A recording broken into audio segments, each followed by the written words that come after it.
लिंग पुराण की यह कथा है, बड़ी सुंदर है।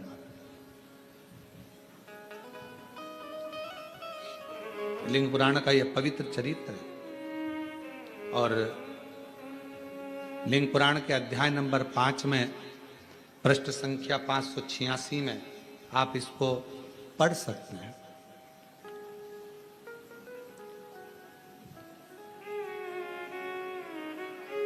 कहा राजा अम्बरीश ने भगवान देवऋषि नारद और भगवान पर्वत मुनि दोनों को बिठाकर हाथ जोड़कर कहा, बेटी एक है, आप दोनों ही विवाह करना चाहते हो।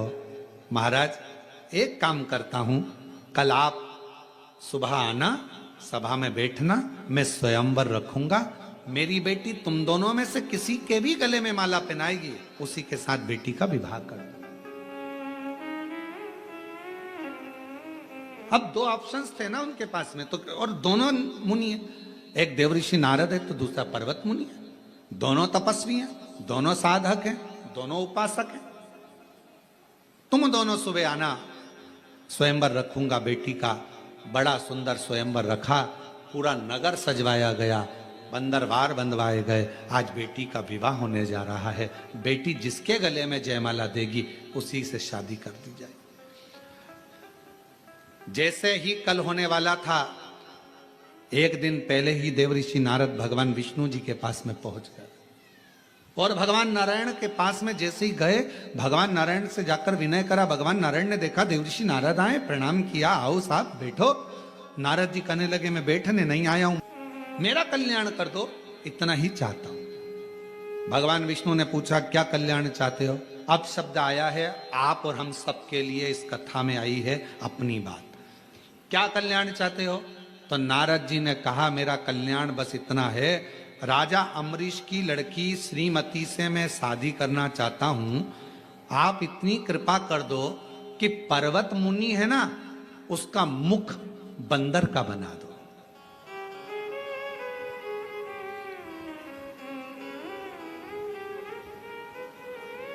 और श्रावण के महीने की ऑनलाइन चल रही शिव महापुराण की कथा में आज की कथा को बहुत सावधानी से लेना। देवऋषि नारद भगवान विष्णु जी के सामने खड़े हैं। चाहते तो ये कहते कि राजा अम्बरीश की बेटी मेरे गले में जयमाला पिनाए, ऐसी कृपा कर दो और मेरी शादी राजा अम्बरीश की बेटी श्रीमती से करा दो। पर मांग क्या रहे? मैं राजा अम्बरीश की बेटी से शादी करना चाहता हूं, श्रीमती से, बड़ी सुंदर है। आप एक काम कर दो, पर्वत मुनि को बंदर का मुख दे दो। अब ईमानदारी से बोलो, खड्डा दूसरे के लिए खोदोगे तो उसमें सबसे पहले कौन गिरेगा? जिसने खोदा है वही। आप दूसरे के लिए गलत मांगोगे तो आपका ही बुरा होना है। आप जितना दूसरे के लिए गलत सोचोगे, गलत विचार करोगे, गलत धारणा बनाओगे, गलत बात लेकर आओगे। कई लोग दिन भर बैठकर अंदर अंदर कुड़ते रहते हैं, बताओ बताओ कितनी आगे बढ़ गई, कितनी फैक्ट्री, कितनी दुकान, इसके तो बच्चे भी इसके कहने में चलते हैं। दिन भर कोसे, इसके यहाँ ऐसा हो जाए, इसका ऐसा हो जाए, इसका वैसा हो जाए। और मालूम पड़े उतना उतना जितना दूसरे को कोसती है, उतना ही बुरा खुद का होते चले जाता है और वो और उन्नति करती चली जाती है, वो और आगे बढ़ रहा है। जिसके लिए तुम गलत सोच रहे हो, जिसके लिए तुम गलत विचार कर रहे हो, वो और आगे बढ़ते चले जा रहा है और आगे चलते चली जा रही है, उसका और भला होते चले जा रहा है। तुम जितना जितना कोसोगे व्यक्ति उतना। अब यहाँ लिंग पुराण का ये चरित्र कह रहा है, देवऋषि नारद का राजा अम्बरीश का चरित्र कह रहा है। भगवान विष्णु के सामने खड़े थे, नारायण के सामने खड़े थे, चाहते तो दुनिया का सारा ठाट मांग सकते थे।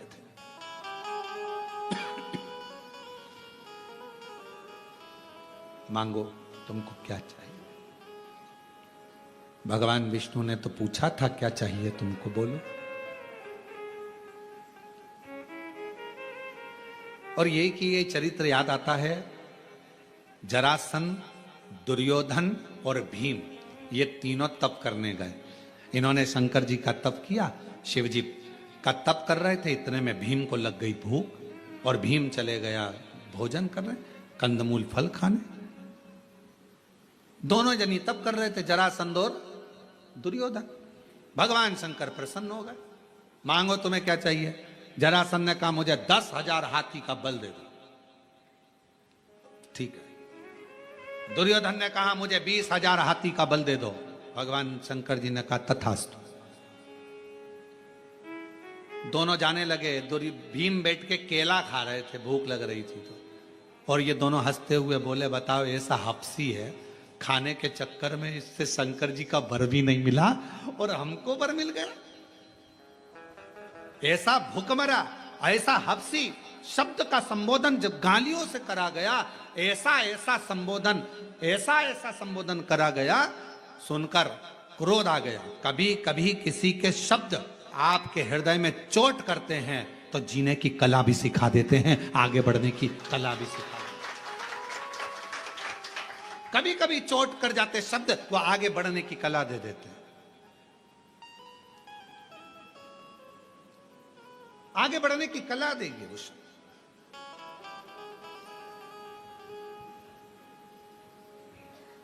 भीम गए, तप करने बैठ गए। अब की बार भीम ने सोचा मैं शंकर जी का तप ही नहीं करूंगा, मैं पार्वती जी का करूंगा।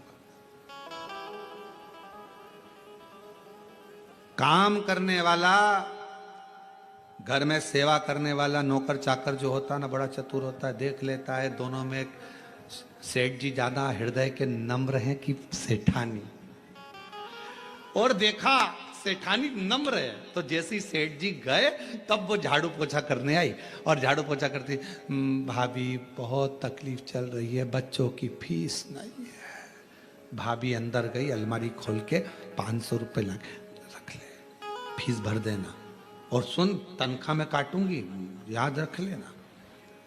अब कोई भाभी तनख्वाह में काट रही क्या? दे दिया। नम्रता।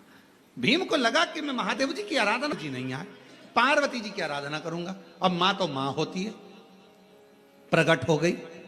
मांग तुझे क्या चाहिए? भीम ने कहा मां मैं मांगूंगा नहीं, तू अपने मन से दे दे, बस इतना कृपा करना, ध्यान रखना, ध्यान रख कर देना। तो माता जी बोली तुम तो 3 लोग आए थे, हाँ वो 2 लेके चले गए, अब मैं ही बचा हूं, अब तुम कृपा करो मां। माता पार्वती जी ने ध्यान लगाया, सरस्वती माता को बुलाया। सरस्वती, शंकर जी ने इनको क्या क्या दिया? तो कहा एक को 10,000 हाथी का बल, एक को 20,000 हाथी का बल। पार्वती जी बोली मैं तुझे 40,000 हाथी का बल देती।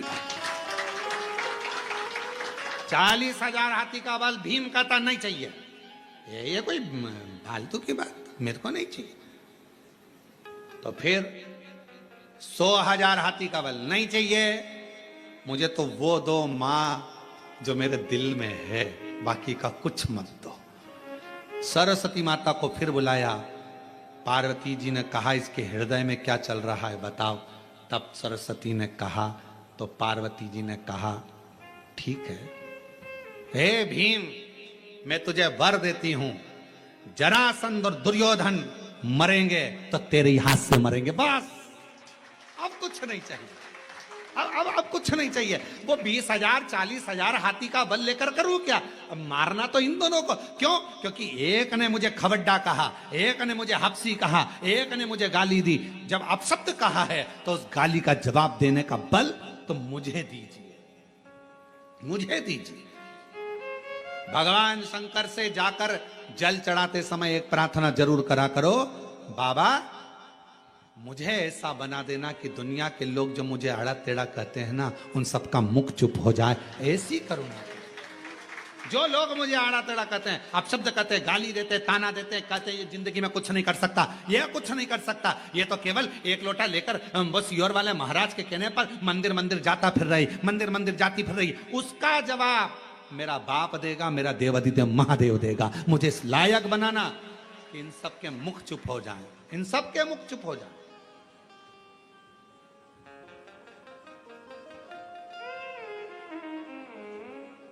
और कई लोग आश्चर्य करते हैं, फिर शंकर जी की सेवा करने वाला, जल चढ़ाने वाला, भजन करने वाला जब बहुत ऊंचे सिंहासन पर बैठ जाता है, बहुत ऊंचे ठाट पर बैठ जाता है, तो लोग आश्चर्य करते हैं बनना था किसको, बन कौन गया, किसके बन गया, ये कैसे हो सकता है? पूरे मोहल्ले के लोग, पूरे क्षेत्रवासी आश्चर्य करते हैं, ये पद पर बैठ गया, इसको कुर्सी मिल गई, ये सिंहासन पर बैठ गया, इसको पद मिल गया। क्यों? उसने या उसके परिवार वालों ने जो शंकर की आराधना करी है, शिव एक ना एक दिन ऐसा जवाब देता है कि एक ना एक दिन मुंह को बंद कर देता है और बिल्कुल शांति से उसका जवाब। थोड़ा सब्र करना, परंतु थोड़ा इंतजार करना। भीम ने कहा, मां बस अब कुछ नहीं चाहिए, तूने वर दे दिया, 40,000 हाथी का बल लेकर करता भी क्या, अगर ये दोनों मेरे हाथ से ना मरते, तूने मुझे वर दे दिया, ये दोनों तेरे हाथ से मरेंगे, इससे ज्यादा कुछ नहीं चाहिए मां, बस हो गया। मांगो तो जरा सोच समझ कर तो मांगो कि मांग क्या रहे हो। हे भगवान, मेरे यहां 15 साल से औलाद नहीं है, संतान देना भगवान, भगवान औलाद दे देना, भगवान औलाद दे देना, भगवान संतान दे देना। अरे भगवान से कहो, प्रभु कृपा करना, तेरा भजन करने वाली, मेरी सेवा करने वाली, बुढ़ापे में मुझे संभालने वाली, अच्छी उच्च बुद्धि वाली, स्वस्थ संतान देना, तेरी कृपा से देना। जैसे मार्कंडे बाबा पर तूने दया करी, ऐसी दया मुझ पर कर देना। औलाद तो मांगो, पर साथ में संस्कारित मांगो। औलाद दे दो भगवान, औलाद दे दो। और औलाद आ भी गई और मालूम पड़े बुढ़ापे में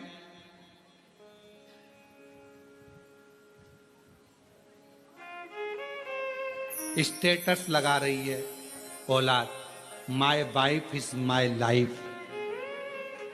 तो क्या मतलब कि ऐसी औलाद, औलाद को स्टेटस लगाना चाहिए, my mother is my life. उसको स्टेटस लगाना चाहिए कि मेरी मां मेरी लाइफ है, और वो स्टेटस लगा रहा मोबाइल पर, माय वाइफ माय लाइफ, मेरी पत्नी मेरी लाइफ है। और मां पिता, तो भगवान से प्रार्थना करना, औलाद देना, संस्कारित देना, संस्कारवान देना, ज्ञानवान देना, विद्वान देना, तेरी सेवा करने वाली, बुढ़ापे में मेरी सेवा करने वाली औलाद देना। मालूम पड़े बेटा है न्यूजीलैंड में, बेटी है न्यूयॉर्क, ब्राइट बच्चों के लिए हुआ बुढ़ापा डार्क। काका क्या करोगे, क्या करोगे, ये दौलत कहां धरोगे, बुढ़ापा बेकार हो गया। बेटा कहाँ है, तो कहाँ है, न्यूजीलैंड में। बेटी कहाँ है, न्यूयॉर्क में। अच्छा, एक बेटा वहां, बेटी वहां, तुम कहाँ हो, बिलासपुर में। बिलासपुर में, हाँ, क्या कर रहे हो, फ्लैट में है। अच्छा, फिर तुम बीमार पड़ते हो तो तुमको डॉक्टर के पास कौन लेकर, पड़ोस के बेचारे बच्चे बहुत अच्छे हैं रे, हमको डॉक्टर के पास ले जाते हैं। अच्छा, हाँ, सब्जी भाजी कौन ला करते, पड़ोस में जो बेटा है ना बेचारा खूब सेवा करता है। तो हमने भी कह दिया एक काम करना, फिर ये फ्लैट, 15 एकड़ जमीन, गाड़ी सब पड़ोस के बेटे को दे। नहीं, उसको कैसे दे सकते, बेटा इंग्लैंड में, बेटी है न्यूयॉर्क, और ब्राइट बच्चों के लिए हुआ बुढ़ापा डार। ओ काका क्या करोगे, ये दौलत कहां धरोगे। जरा विचार करिए, बेटे सब बाहर, परिवार पूरा बाहर, कोई पूछने को तैयार नहीं, बुढ़ापे की अवस्था, लाठी टेक के चल रहा, भोजन सही मिल नहीं रहा, उसके बाद भी मकान की सफाई करवा रहा, घर संभाल के रख रहा, और बेटे और बेटी को फोन लगाने की फुर्सत नहीं, सब अपनी अपनी मस्ती में जी रहे हैं, और तेरा बुढ़ापा पूरा व्यर्थ हो गया।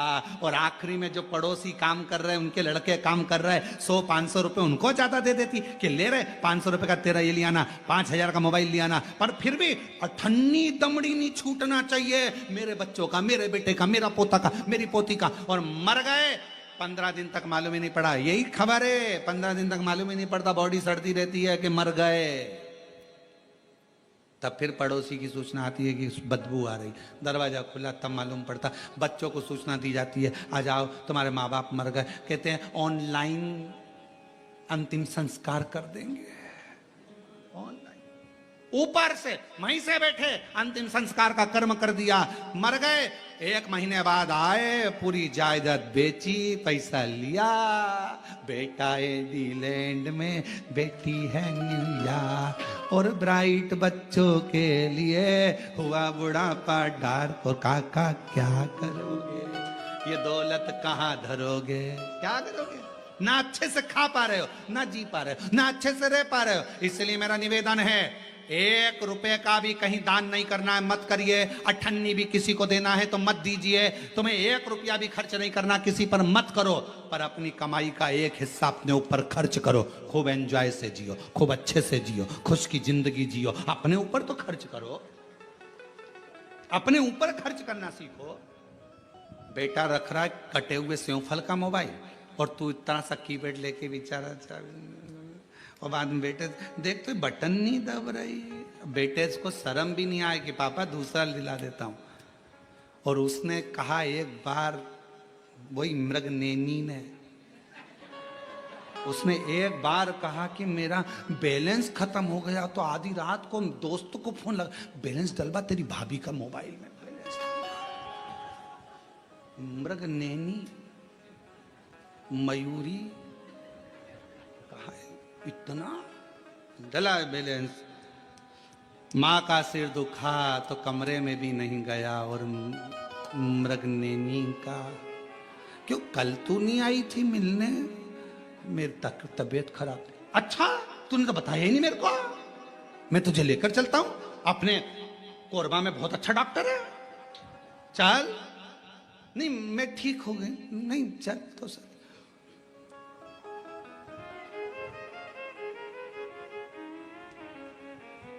चुल्लू भर पानी।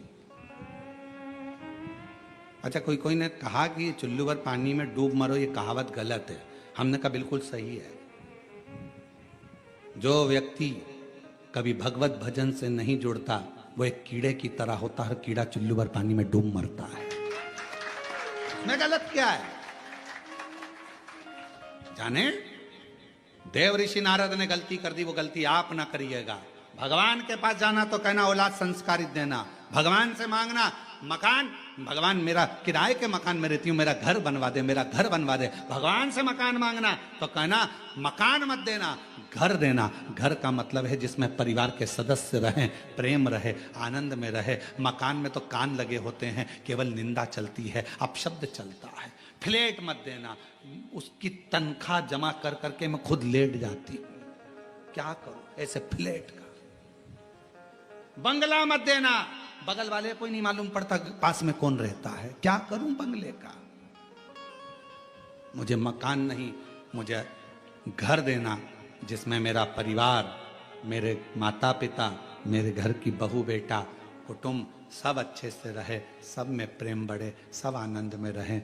उस घर के अंदर धन भले 1 रुपया आए, पर वो 1 रुपया भी 1 लाख के बराबर हो, सबकी पूर्ति।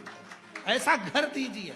हम मांग क्या रहे हैं? यहाँ देवऋषि नारद के सामने भगवान विष्णु थे, और भगवान विष्णु ने कहा था मांगो नारद तुम्हें क्या चाहिए। चाहते तो नारद जी कह सकते थे कि मुझे राजा अम्बरीश की बेटी से शादी करना है, आप वर दो कि मुझे राजा अम्बरीश की बेटी से मेरी शादी हो जाए। पर मांगा क्या देवऋषि नारद ने? वर दीजिए पर्वत मुनि का मुख बंदर का कर दीजिए। स्वयं के लिए अच्छा मांग लेते।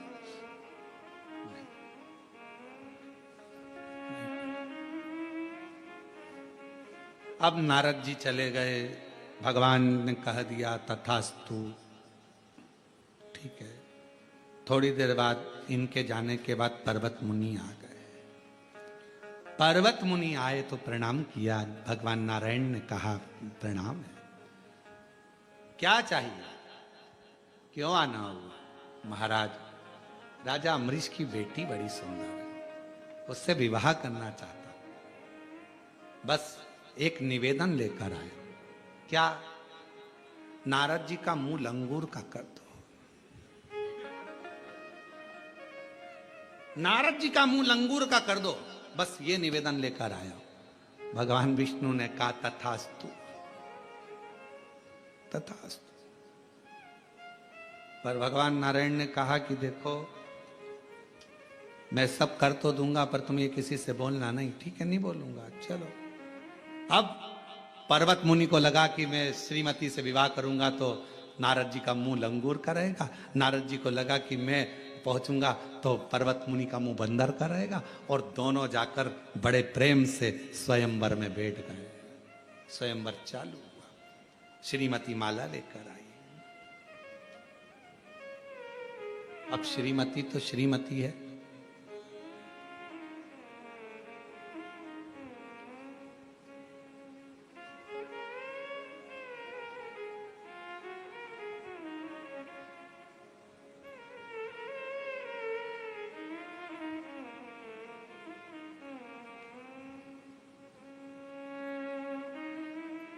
दो चीजें हमेशा अच्छी होना चाहिए, श्रेष्ठ हो, एक मनुष्य की मति और दूसरी घर में श्रीमती। मति ठीक होगी तो घर स्वर्ग है, और श्रीमती ठीक होगी तो घर स्वर्ग है। ये दोनों ठीक होना चाहिए। क्रोध करने वाले, अपशब्द कहने वाली, दिन भर क्लेश करने वाली नहीं। बुद्धि भी मति भी हमेशा क्रोध क्रोध क्रोध क्रोध। जरा सा किसी ने कहा आग बबूला हो गए, किसी ने कुछ कहा जवाब देने में आग बबूला हो गए, थोड़ी थोड़ी देर में गुस्सा आ गया, जरा सी बात में किसी ने कुछ बोला चिड़चिड़ चिड़चिड़ चिड़चिड़ चिड़चिड़ चिड़चिड़ चिड़चिड़, क्रोध क्रोध क्रोध। अरे कोई अच्छे से पूछ रहा है, उसका जवाब अच्छे से दीजिए। क्रोध चिड़चिड़पन कैसे आया, क्यों आया, किस लिए आया, विचार कर। जो गुस्से में कहा यदि वही प्रेम से कहा होता तो शायद पूरी दुनिया का नजारा ही बदल गया होता। प्रेम वश बोल, पर कोई कुछ बोला नहीं, गुस्सा आया। किस बात के लिए गुस्सा आ रहा है भाई, किस लिए, क्यों, किसलिए? श्रेष्ठ मति, बुद्धि भगवान से कहना अच्छी रखना भगवान, इस मति को मत बिगड़ने देना, क्योंकि ये मति ही हमें बर्बाद कर देती है। ये मति मत बिगड़ने देना, मेरी बुद्धि मत बिगड़ने देना, मेरी बुद्धि को श्रेष्ठ रखना। कहे सुंदर श्रीमती जी का सुंदर स्वयंवर प्रारंभ हुआ। स्वयंवर चल रहा था, देव ऋषि नारद बैठे थे, पर्वत मुनि बैठे थे, दोनों बैठे हैं, और श्रीमती माला लेकर आ रही है। खूब सुंदर है, भगवान की परम भक्त है, राजा अम्बरीश की बेटी है, भगवत भजन में इतनी डूबने वाली है कि वो भगवत की भक्ति में रमती है, इसलिए भगवान भी उसका कल्याण करने का भाव उत्पन्न कर लिया। कल्याण कर, माला लेकर चली, देव ऋषि नारद के सामने पहुंची तो देखा तो देव ऋषि नारद का मुख लंगूर का है। पर्वत मुनि के सामने पहुंची तो उसका मुख बंदर का। चीख कर अंदर की ओर भाग गई। पिता ने पूछा, राजा अम्बरीश ने, पिता रोने लगे, मेरी बेटी की किस्मत में विवाह नहीं लिखा, ना जाने मेरी बेटी को क्या हो गया। क्यों? कई लोग कहते हैं हमारी बेटी का विवाह नहीं हो रहा, हमारी बेटी का विवाह नहीं हो रहा। भगवान शंकर की आराधना भी करती है, जल भी चढ़ाती है, पूजन भी करती है, समय लग रहा है ना, लगने दो, टेंशन मत लो। भगवान ने उसके लिए कुछ अच्छा सोच के रखा होगा, उसकी किस्मत में कुछ बुरा लिखा होगा तो भगवान उसको काट रहा है, थोड़ा समय लगेगा, अच्छा करेगा, थोड़ा समय लग सकता है, लगने दो। अरे प्रभु, हमने इतने दिन से काम कर रहे हैं, हम इतने दिन से पशुपति व्रत कर रहे हैं, हम इतने दिन से शिव जी का जल चढ़ा रहे हैं, हम इतने दिन से कथा सुन रहे हैं, हमने 4 पंडाल 3 पंडाल 2 पंडाल 1 पंडाल बैठकर कथा सुन ली, भगवान हमारी नहीं सुन रहा। सुनेगा, थोड़ा समय लगेगा। जब तक पूरी फाइल पढ़ नहीं देगा तब तक वो दुख मिटाएगा नहीं, और दुख एक बार मिटा दिया तो दूसरी बार दुख आएगा नहीं, ये निश्चित। थोड़ा समय लगेगा, लगने दो, होगा। हम तो बाबा के भरोसे डमरू वाले की भरोसे चल, काशी वाले के भरोसे सीहोर वाले के भरोसे चलते, हम तो बाबा के भरोसे चलते, हम तो बाबा के भरोसे चल, हम तो उसके आश्रित। हो समय लगेगा, हो सकता है दुख भारी है, लगने तो समय, कोई बात नहीं, होगा होगा। हमारा काम है एक लोटा जल चढ़ाना, हमारा काम है शिव के मंदिर की सफाई करना, हमारा काम है शिव महापुराण की कथा को श्रवण करना। अगर हम दिल से सुनते रहेंगे, कभी तो कृपा करेगा, कभी तो करुणा करेगा। एक रस्सी पत्थर पर बार बार चलती है तो पत्थर पर निशान दे देती है। जिसके घर में रोज शिव महापुराण की कथा चलती है, एक ना एक दिन वो कल्याण कर ही देती है। आप रोज प्रतिदिन शिव महापुराण की कथा 1 बजे से 4 बजे तक श्रावण के महीने में ऑनलाइन श्रवण कर रहे हैं। ये कथा आज विराम हो जाएगी, फिर 21 तारीख से 25 तारीख तक 1 बजे से 4 बजे तक बाबा के कुबेर भंडारी के धाम से ऑनलाइन चालू हो जाएगी। 25 को वो विराम होगी, 30 तारीख को ऑफलाइन जयंती स्टेडियम भिलाई में प्रारंभ हो जाएगी, जो 5 अगस्त तक चलेगी 1 बजे से 4 बजे तक। और कितने प्रसन्न हैं छत्तीसगढ़ के लोग, हमें अगर कथा ऑनलाइन यहां सुनने को मिली है तो हम जयंती स्टेडियम में वहां बैठकर सावन की एक कथा श्रवण करेंगे, पंडाल में बैठकर कथा सुनेंगे श्रावण के महीने की, वो हमको फल मिलेगा। पूरे भिलाई वासियों का, दुर्ग वासियों का, सबका भाग्य है जो पंडाल में बैठकर कथा श्रवण करेंगे। ये भाग्य की सर होगा, थोड़ा समय लगेगा, थोड़ा आप अपना कर्म करिए। मत बुरे कर्म कर बंदे वरना पछताएगा, भगवान की आंखों से तू बच नहीं पाएगा, तू बच नहीं पाएगा। अरे ओ अज्ञानी मत करना नानी, अरे ओ अज्ञानी मत करना, तेरे कर्म का फल भी तू ही पाएगा, जैसा किया तूने तेरे आगे आएगा। मत बुरे कर्म वरना पछताएगा, भगवान की आंखों से तू बच नहीं पाएगा, बच नहीं पाएगा। बड़ा सोचनी है, बहुत विचार करना, अपनी चित्त वृत्ति में ये बात को बिठा लेना। पर्वत मुनि बैठे हैं, देव ऋषि नारद बैठे हैं, राजा अम्बरीश की बेटी श्रीमती आई है, पर माला नहीं पहनाई है, क्योंकि एक बंदर का मुख हो गया, एक लंगूर का मुख हो गया। और इन दोनों के बीच में एक राजकुमार बैठा है, हाथ में धनुष है, बाण है, सुंदर स्वरूप है, मस्तक पर मुकुट है, कानों में कुंडल है, गले में माला है, सुंदर श्रृंगार है। और भगवान उसी समय पर उस श्रीमती ने दोनों के गले में माला नहीं डाली, बीच में जो मेरे भगवान की माया थी उसी मायापति को माला डाल। अब पिता के मन में, राजा अम्बरीश के मन में बड़ा दुख था, बेटी का विवाह कैसे होगा, शादी कैसे होगी, बेटी का क्या होगा।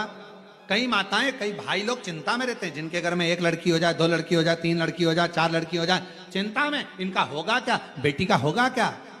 अरे भाई, उसने दिए ना वही पालने वाला है। सब अपना अपना भाग्य लेकर संसार में जन्म लेते हैं, सब अपना भाग्य। आप अपने घर के कमरे में कचरा नहीं रखते हो, रखते हो? जम के तो बोलो। नहीं। कबाड़ा, खाली बोतल ऑन, टूटा फूटा सामान नहीं। जब आप अपने घर के कमरे में कबाड़ा नहीं रखते तो ये ब्रह्मा जी का ब्रह्मलोक, भगवान विष्णु का वैकुंठ लोक और ये मृत्यु लोक शंकर जी का है। जब भगवान शंकर का ये पृथ्वी घर है तो फिर इस घर में आड़े तेड़े को भी भगवान नहीं रखता। जो कीमती है, काम का है, वही मेरे शंकर ने अपने पास रखा, अपने पास। तो कई लोग कहते हैं भगवान, वो गलत बोलने वाले को भगवान क्यों रखें, निंदा करने वाले को क्यों रखें, बुराई करने वाले को भगवान क्यों रखें, आड़ा टेढ़ा बोलने वाले को भगवान क्यों रखें।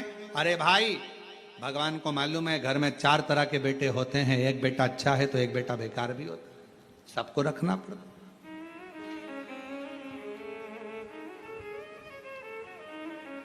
एक संत के दरवाजे पर रात्रि के समय पर पानी आ रहा था तो एक चोर संत के कुटिया में चले गया।